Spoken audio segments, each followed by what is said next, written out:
Jadi ya Imam An-Nasa'i karena min muhuril ilmi, dia itu orang yang luas ilmunya, luas dan dalam. Gambaran laut itu kan luas, dalam. Sampai ada yang menyebut laut itu tak bertepi. Ma'al fahmi disertai dengan pahaman wal itqan dan sempurna. Itqana yutqinu itqanan, al itqan fi ulumil Quran, kesempurnaan dalam ilmu Quran. Wa naqdir rijal, dia juga seorang kritikus. Kritik ya, ilmu jarh wa ta'dil. Beliau pakar juga dalam menilai rawi ini jarh, ini ta'dil. Itu namanya ilmu kritik sanad, ya, naqdur rijal. Wa husni ta'lif, tulisan beliau juga bagus, karya-karya beliau bagus.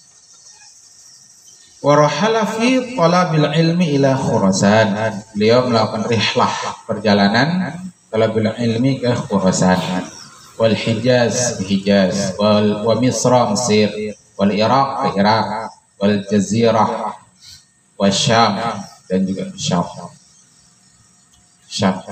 Palestina, Yordan, Lebanon, Suriah. Thumma istawqana Misra, kemudian beliau menetap di Mesir, jadi warga negara Mesir. Saat itu Mesir bukan sebuah negara terpisah, yang Mesir satu wilayah, jadi wilayah Daulah Islam, bagian dari Daulah Islam. Warahalal hufadhu ilaihi, karena keilmuan beliau, akhirnya para hufadh itu melakukan rihlah talabul ilmi untuk belajar kepada Imam An-Nasa'i. Jadi hufaz itu fa'ilnya, ilaihi nya kembali ke Imam An-Nasa'i, Imam Ahmad bin Shu'aib bin Ali bin Bakar ibn Sinan An-Nasa'i. Walam yabqa lahu nadhirun bi hadzal sya'ni, walam yabqa, dan tidak ada yang tersisa lahu baginya, bagi Imam An-Nasa'i, nadhirun, nadhir itu yang setara, yang semisal. Asbah wa nadhair, asbah itu kan syibhun, semisal. Nadhair yang maknanya nadhir, semisal. Fi hadza sya'n, dalam perkara itu, dalam hal kealimannya, kepahamannya, itqannya, bagusnya karya, jadi lengkaplah. Ibarat sekarang itu ilmunya mendalam, tawadhu'nya luar biasa, ibadahnya luar biasa, retorikanya luar biasa, tulisannya juga bagus, lengkap, pribadi yang lengkap. Syuyukhuhu, guru-gurunya, talaqqal haditsa an jama'atin min a'immatil hadits, beliau bertalaki hadis. Jadi ini fa'ilnya dhamir mustatir taqdiruhu huwa, ya'udu ila Imam Ahmad bin Shu'aib bin Ali bin Bakar bin Sinan bin Nasa'i. Beliau mentalaki hadis dari sejumlah imam hadis. Immah itu jamak taksir dari imam. Minhum, diantaranya, min di sini huruf jar litab'id, untuk menunjukkan sebahagian. Di sebagian aja disebut di sini. Sebahagian dari mereka Qutaibah bin Sa'id al-Bakhliyu. Ya kan tadi sudah disebut di awal. Beliau belajar kepada Imam Qutaibah bin Sa'id. Kemudian belajar juga kepada Abu Dawud As-Sijistani. Beliau talaki hadis dengan Imam Abu Dawud dari Sijistan. Wa Hisham bin Ammar, juga kepada Hisham bin Ammar. Wa Bishr ibni Mu'adzin al-Aqadiyyi. Wa ghairuhum katsirun, dan selain mereka jumlahnya banyak. Talamiduhu, murid-muridnya beliau. Akhadha anhu khalqun katsirun, mengambil dari beliau itu murid yang banyak. Innahum Abu Ja'farin At-Tahawi, di antaranya adalah Abu Ja'far At-Tahawi yang kemudian kitabnya masyhur dengan Aqidah Tahawiyah orang Mesir. Wa Abul Qasim At-Tabarani yang juga masyhur dengan kitabnya Mu'jamul Kabir At-Tabarani, Jamul Qasid atau Awsat At-Tabarani, Jamul Saghir At-Tabarani, Imam At-Tabarani.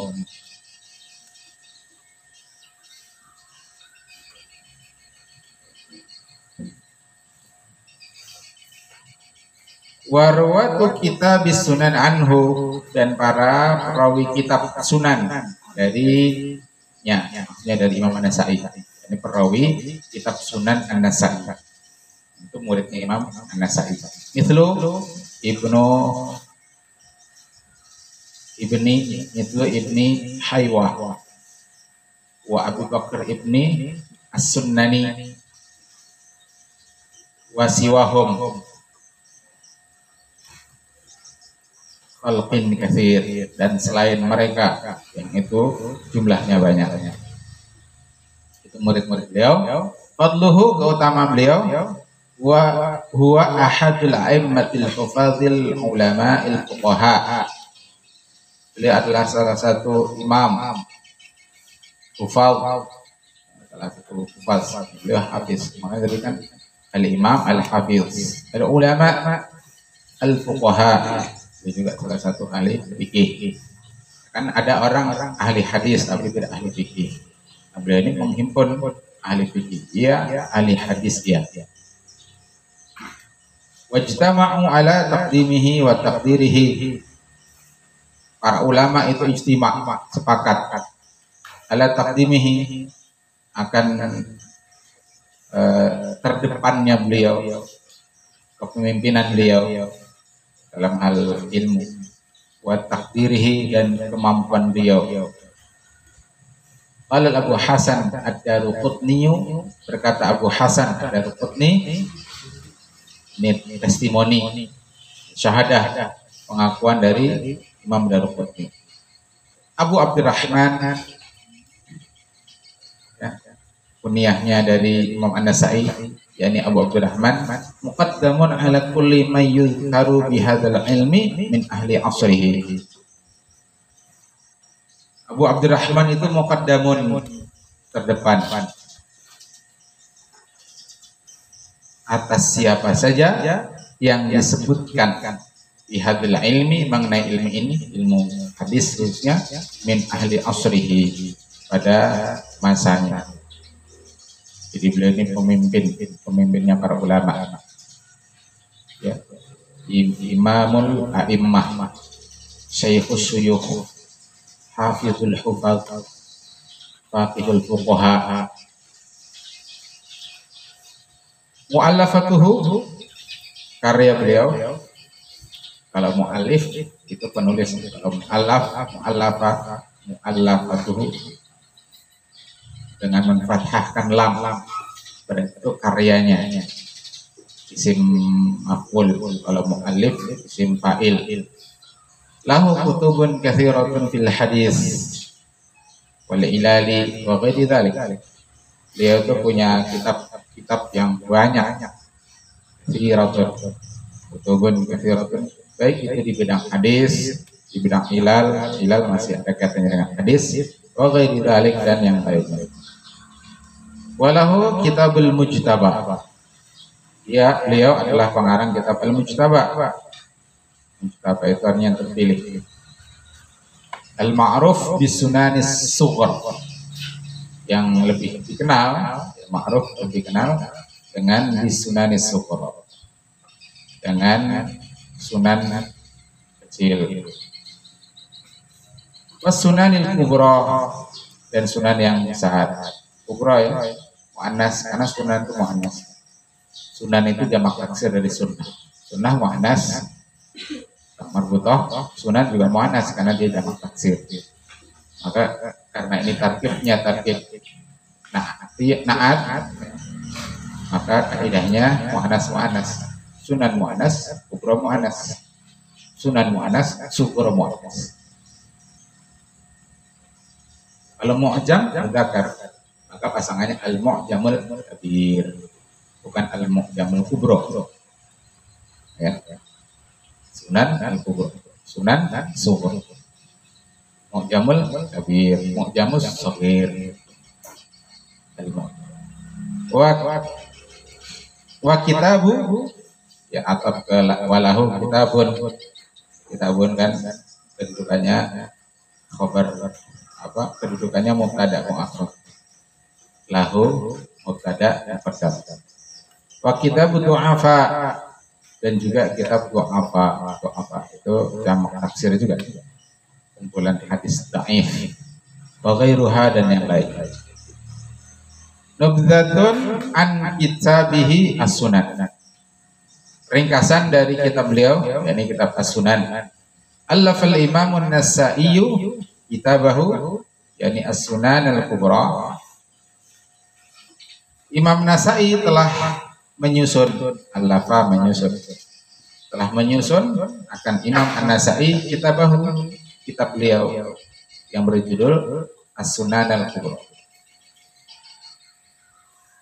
Warawaha anhu jama'atun min talamidhi, dan telah meriwayatkannya hanya ke Sunanul Kubra, anhu darinya, punya ke Imam An-Nasai, jama'atun fa'ilnya, ini belakang, sekelompok min talamidhi, dari murid-muridnya.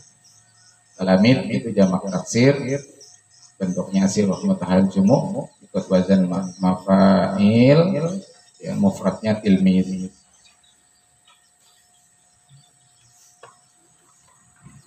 Wa riwayatu ba'dihim tanfaridu bima laysa fi riwayatil akhari minal kutubi. Wa riwayatu ba'dihim, dan meriwayatkan sebagian mereka masih sebagian dari min talamidi An-Nasai, dari murid-muridnya An-Nasai. Tanfaridu, periwayatannya itu menyendiri. Bima, dengan apa, laisa fi riwayatil akhar, yang tidak ada pada riwayat lain minal kutubi, dari kitab-kitab hadis. Mislu kitab tafsir, seperti kitab tafsir, ya, kitab hadis tapi khusus membahas tafsir ayat-ayat Al-Qur'an, nah, disendirikan terpisah. Wa kitabi amal yaumi wal lailah, dan kitab amalan malam dan siang dan malam. Ini sempat didaurahkan sebenarnya oleh Ustaz Miftah Jalani, tapi kami tidak sempat ikut kitab amalul yaum wal lailah.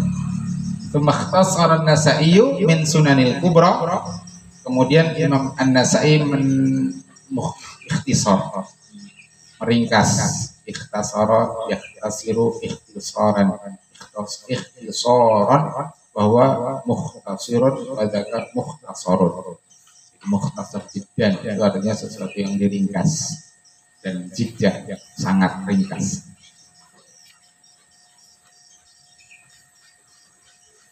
Wazan ifta. Jadi beliau meringkas dari Sunanul Kubra, min Sunanihil Kubra, dari kitabnya Sunanul Kubra, kitabahu, kitabnya yang berjudul Al-Mujtaba minas Sunan, yang terpilih, Mujtaba itu terpilih dari Sunan. Simak boleh. Nah, wal masyhur bi Sunanis Sughra. Jadi asalnya Sunanul Kubra, kemudian diikhtisar oleh beliau menjadilah Sunanul Kubra. Aslinya judulnya Al-Mujtaba minas Sunan, hadis-hadis pilihan dari kitab Sunanul Kubra, tapi lebih masyhur dengan Sunanus Sughra. Nah, ini dihafalin nama-nama kitab. Paling tidak hafal, meskipun belum belajar, tapi paling tidak hafal judul kitab. Jadi kalau hafal judul kitab itu seolah-olah ya, seolah-olah banyak membaca kitab. Padahal yang dibaca cuma satu kitab, tapi marojik dalam kitab itu dihafali. Jadi seolah-olah hafal banyak kitab.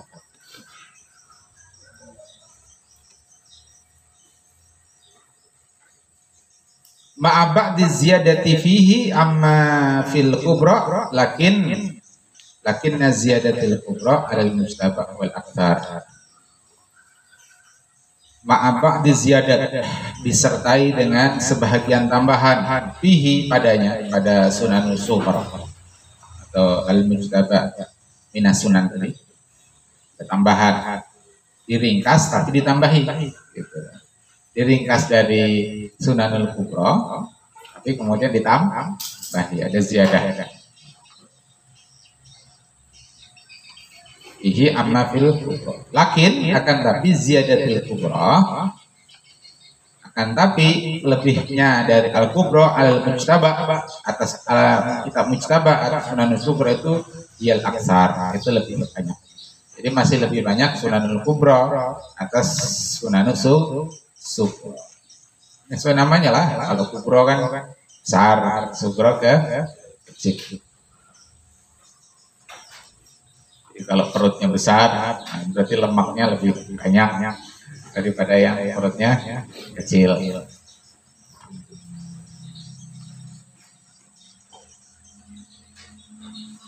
Bima yuqaribu adadu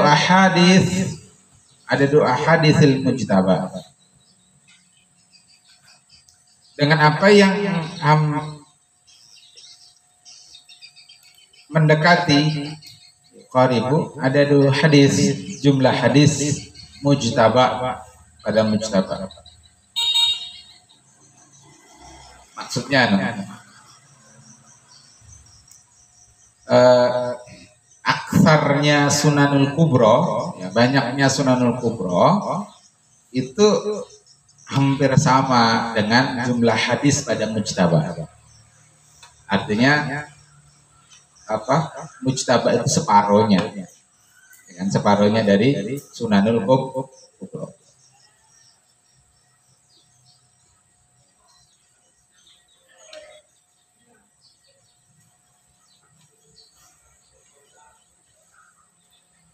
Waqad jumi'a kitabun Nasa'i bainal hadisi wal fiqh. Sungguh telah dihimpun dalam kitab Imam An-Nasa'i ini antara hadis dan fikih. Hadis ada fikih.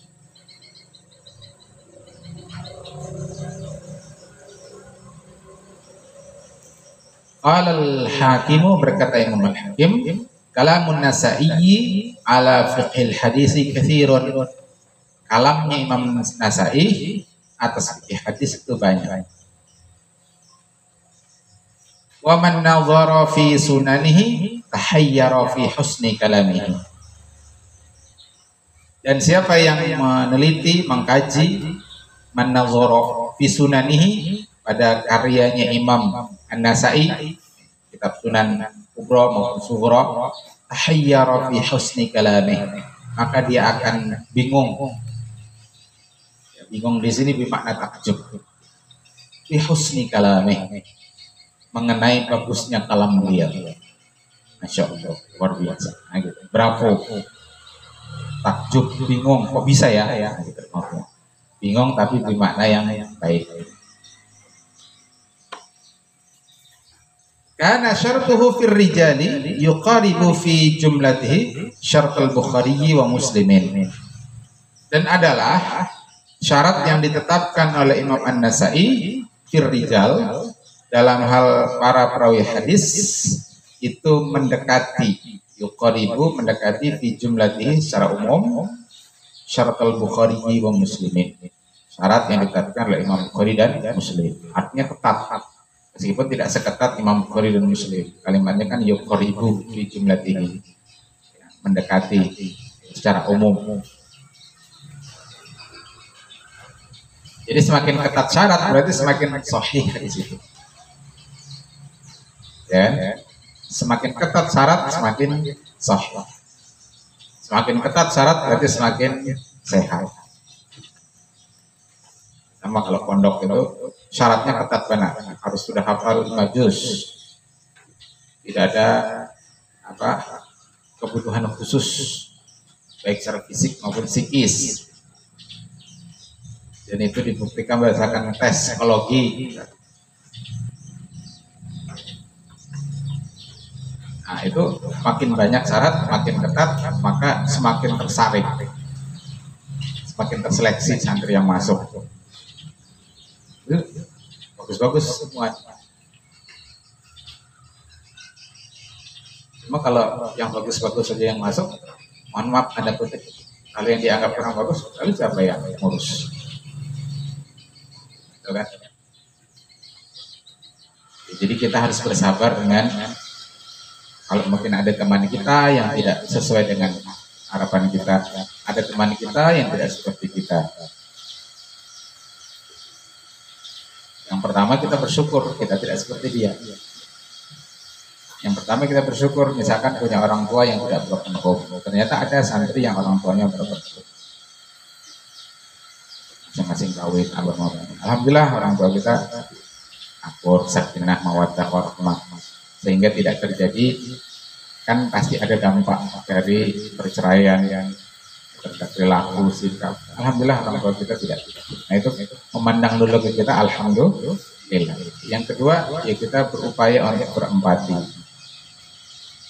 berupaya untuk peduli, karena dia tidak seberuntung kita dalam hal itu. Kita yang beruntung, ya kita membantu dia untuk menjadi lebih baik.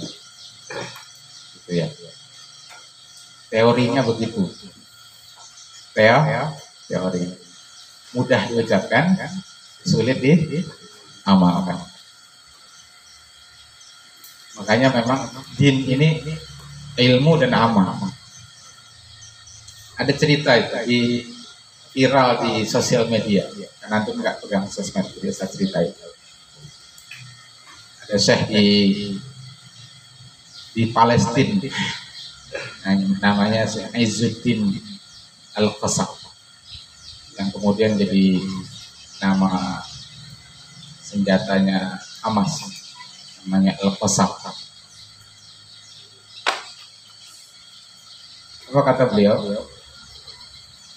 Saya Izzuddin Al-Qasam mengajar tauhid. Saya belajar tauhid 20 tahun. Dan saya mengajar tauhid 20 tahun. Tauhid keyakinan kan, i'tiqad. Mati itu janji ketetapan Allah, enggak akan mati kalau bukan saatnya. La yastakhiruna sa'atan wa la yastaqdimun. Tapi begitu saya turun ke medan jihad, kata beliau, begitu mendengar bom meledak lari saya terbirit-birit. Padahal apa tadi? Ngajar tauhid 20 tahun. Belajar tauhid 20 tahun. Harusnya itu kan yakin sudah luar biasa. Tapi begitu terjun ke medan jihad, diuji juga. Jadi memang ngomong itu gampang. Makanya Quran menyebut apa? Hasiban nasu ayyatraku ayyaqulu amanna wa hum la yuftanun. Apakah manusia dibiarkan ngomong, asal ngomong, seenaknya ngomong, apa sekedar ngomong, mengatakan saya telah beriman, padahal mereka belum diuji. Jadi mengamalkan teori itu bagian dari ujian, apakah sejajar garis atau bahkan berhimpit antara yang diomongi dengan yang diamalkan. Nah itu ya. Mengqadilah infak segala macam itu gampang. Tapi apakah dia berinfak? Ngomong qadilah sabar gampang. Tapi apakah dia sabar?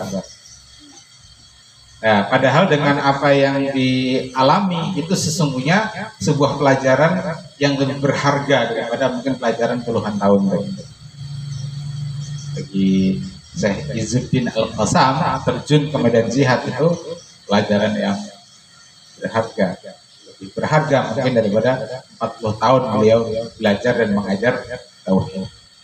Ada seorang ustadz di Jawa didatangi, dipersekusi, ditunjuk-tunjuk, dikerubuti. Beliau duduk, yang ngerubuti itu berdiri, pakai baju seragam, meskipun itu sipil, seragam sipil. Tapi beliau tetap tenang, tetap sabar. Saat Zainul Muslim, kami berteman di Basra. Itu kejadian beberapa tahun. Itu sungguh sebuah pelajaran sabar yang luar biasa, yang belum tentu bisa diamalkan oleh para pengajar sabar dalam kitab-kitab akhlak, kitab Rafaik, kitab zuhud dan sebagainya. Jadi kita melihat kesabaran beliau itu menjadi sebuah pelajaran yang luar biasa. Kami punya guru, punya musyrif yang 24 tahun yang lalu menjadi guru kami, pembimbing kami, musyrif kami, yang retorikanya biasa, tapi kesabaran dan kezuhudan, kebersahajaannya itu yang luar biasa. Tinggal di rumah yang hampir rubuh, masuk ke situ agak sulit jalannya, tapi dengan berkunjung ke rumah beliau nggak usah ngomong apa-apa, itu sudah menjadi sudah menjadi ilmu, sudah menjadi pelajaran kepada kami tentang pentingnya hidup zuhud. Nggak usah ngomong, cukup melihat kesabaran beliau, kesederhanaan beliau, sudah cukup. Jadi mungkin kita bisa buat bahwa satu teladan itu lebih baik daripada 1000 kata-kata. Apa tadi? Satu keteladanan itu lebih dahsyat daripada 1000 kata-kata.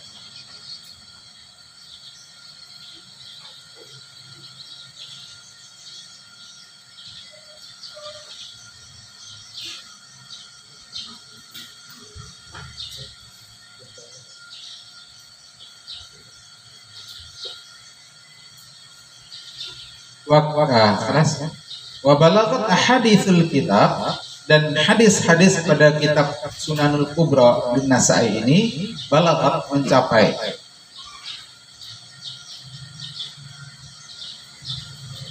khamsu alaf 5.000 700 wa ihda wasittina hadisan, 5.761 hadis.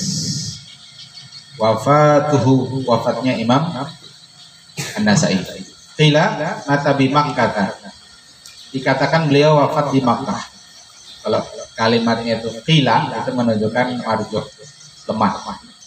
Warrajihu annahu mata di Ramlah min muduni Filastin.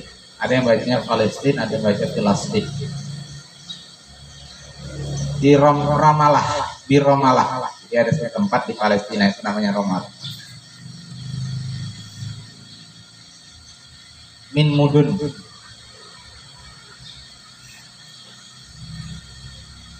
Mudun itu jamak taksir daripada Madinah. Jadi mufradnya Madinah, jamaknya mudun. Lain bahasa Jawa ya. Kalau bahasa Jawa mudun itu namanya turun. Terus mudun borong. Sudah turun apa turun? Ya lah ngomong. Bisa bahasa Jawa. Min muduni Palestin atau Filastin. Wadufina bi Baitil Maqdis. Masyaallah. Berarti beliau dimakamkan di Baitul Maqdis, di tanah yang diberkahi. Alladzi barakna haulahu, yang kami berkahi di sekitarnya, kata Allah Ta'ala. Tempat-tempat yang dilewati, ditinggali, ditempati oleh orang-orang soleh, itu jadi tanah yang diberkahi, ya kan? Makkah menjadi berkah karena doanya Nabi Ibrahim. Madinah menjadi tanah yang diberkahi, menjadi tanah suci karena doanya Nabi Muhammad. Nah, Palestina itu menjadi tanah yang diberkahi karena hampir atau banyak hijrahnya para nabi itu menuju Palestina. Nabi Ibrahim hijrah ke Palestina. Nabi Muhammad Isra finishnya di Palestina. Mi'raj startnya di Palestina. Nabi Musa dari Mesir membawa Bani Israel ke Palestina. Jadi itu memang Baladul Anbiya, negerinya para nabi.